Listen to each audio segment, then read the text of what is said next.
You might have been hurt, you might have been betrayed, you might have been forsaken, you might have been even overlooked, but it's okay.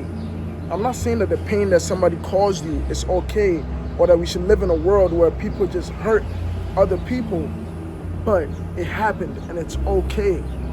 The thing about us is that we feel that we should be able to do unto others as they've done to us, especially in the negative sense. If somebody hurts you, you believe in an eye for an eye. You believe that if they hurt you, you should be able to inflict that same pain back to them. If they didn't forgive you or they put you in a compromising position, you should be able to hold on to that hurt and not forgive them. But that's wrong.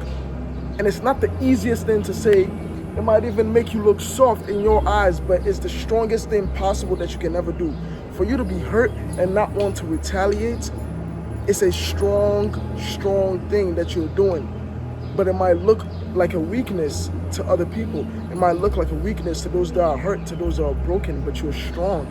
You're strong by not wanting to inflict the same pain that might even be deserving on that other person. You understand? It's like to constantly hold on to pain and not forgive those that have hurt you. It's like drinking poison and expecting it to kill that other person. It doesn't work.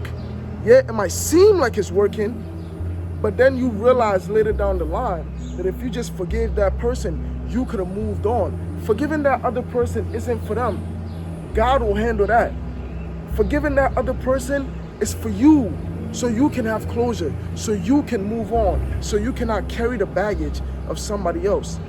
Sometimes that person that hurt you, they are knowing good and well that they're hurting you or that they hurt you, and they have that baggage on them. But the minute that you start carrying that same baggage, you kind of let that person off the hook, where it's like, oh wow, if that person wants to be mad at me, even though I'm in the wrong, I'm going to harden my heart and be angry, wrong, and continue to do so, because they feel that their pride is too high for them to compromise even when they're in the wrong.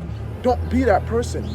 Be the person that takes the opposite path. Be the person that takes the narrow path. Be the person that puts yourself in a position to be in God's mercy and grace, because you're following in the footsteps that He laid out for you to follow. You think it was easy for Jesus to be like, oh, I'm going to forgive these people? You think it was easy for Him to be like, these people hurt me, these people spit in my face, these people mocked me, these people continue to disobey and disrespect me? Do you think it's easy for Him to forgive you? And the thing about this forgiveness thing is that there's no way that you're going to be able to do it by yourself. I promise you. You can't do it by yourself, because when you're thinking from your human perspective, you're always going to favor yourself in every outcome. So with every outcome, you're going to wish for the worst for your enemies and the best for yourself. The only person that can be impartial in this journey of forgiveness is God. So you got to let go and let God. And it's going to be the hardest thing that you've ever done, because it's going to be the most selfless thing that you've ever done. And human beings are generally selfish. So doing something selfless that doesn't benefit them carnally and immediately is something that nobody wants to embark on, because it's just not fun. So we're going to need God in this journey. The funniest thing is when I started thinking about the Lord's Prayer. I mean, if you ever looked at the Lord's Prayer, it's a very interesting verse within the Lord's Prayer, and is forgive our trespasses as we forgive those who trespass against us. Nobody ever brings up that one. Everybody's always focused on, give us this day our daily bread and all of that. But I realized nobody ever in their life sat down and thought about forgive our trespasses as we forgive those who trespass against us. In that prayer, Jesus is literally prescribing for you to ask God to forgive you the way that you forgive others. So how do you expect God to forgive you when you don't forgive nobody?